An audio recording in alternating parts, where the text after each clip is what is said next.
And we'll move over here to our Kraken, who went through its busy time in Kraken land.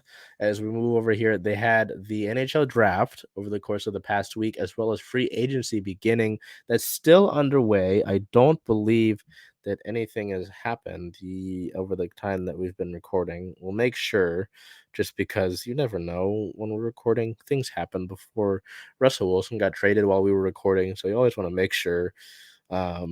Nothing right now. But so the draft was on June 28th and 29th.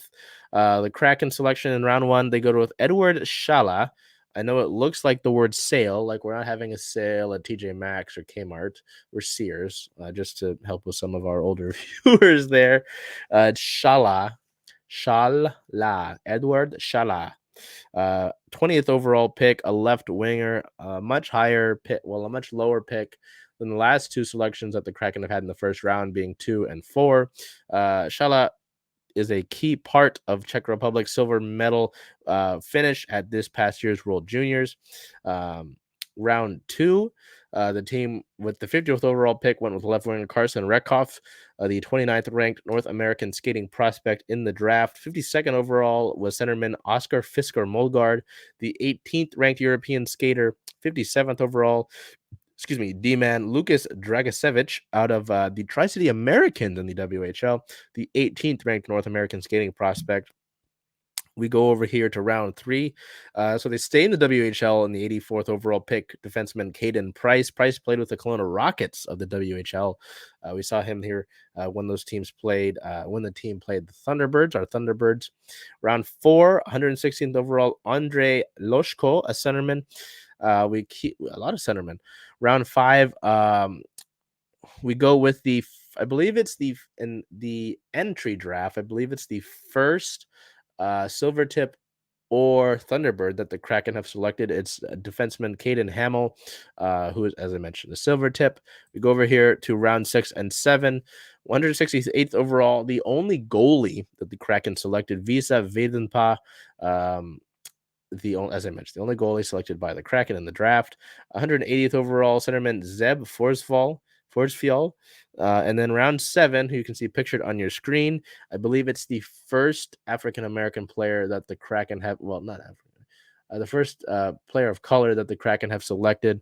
The 220th overall pick, right winger Zachariah Wisdom, who is already a fan favorite in multiple ways, whether that be his fun name or the Kraken adding a player of color to their prospect pool as well. So we will go over those picks more so in a CSS Draft recap here in the next few days.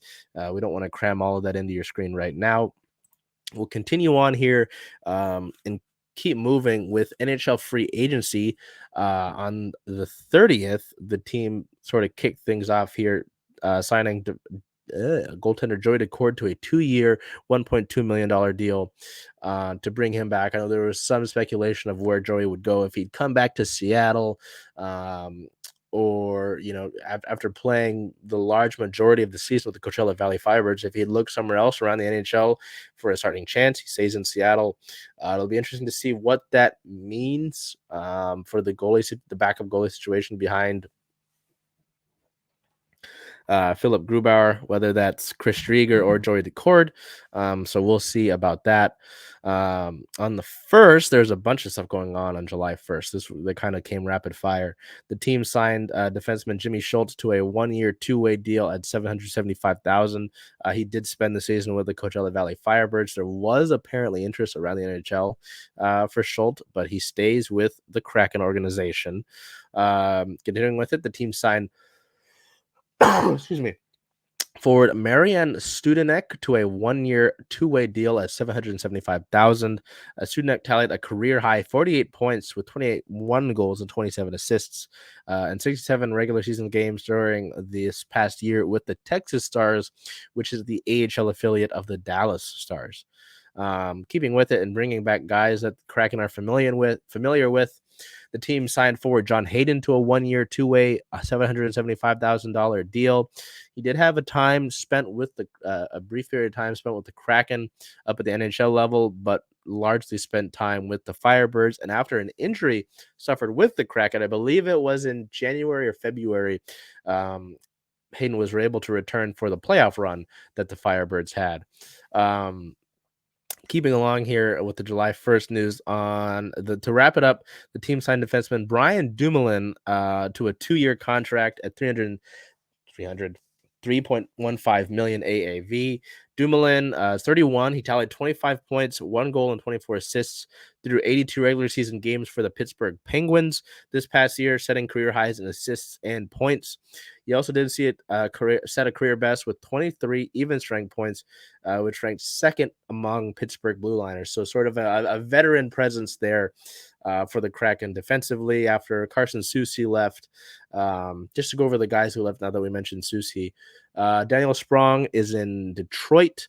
Ryan Donato's in Chicago. Morgan Geekie is in Boston, which is an interesting move, which is good. I mean, it's good for those players. I know that a lot of people are upset, and I understand that, and I'm going to give them space to be upset about those players moving on, right? But with the years that they had and the season that this Kraken team had, it's very fair for those players to go and get more money. It's totally fair for that to happen. So, keeping July 2nd. Okay, sorry. It looked like my internet was going down there for a minute. Ooh, very nice. The team signed forward Kyler Yamamoto to a 1-year deal at 1.5 million AAV. Yamamoto who's now 24 years old, totaled 25 points, 10 goals, and 15 assists in 58 regular season games with the Edmonton Oilers. His 6th season with Edmonton Forwards. He is excuse me, he played his junior hockey with the Spokane Chiefs, so he makes his return. I believe he now becomes the first Washington State-born player that the Kraken have signed. So that's very cool to see. And then earlier this morning, July 3rd, the team signed defenseman Connor Carrick to a 1-year, two-way contract at $775,000 AAV. We'll see if we can get you some more information on Carrick, because I know this isn't exactly his first time with the organization. So he is 29. He tallied 1 assist in 1 game for the Bruins this past year, spending the remainder of their season with their AHL affiliate, the Providence Bruins. Sorry. See if they mentioned, because I know he's been here before.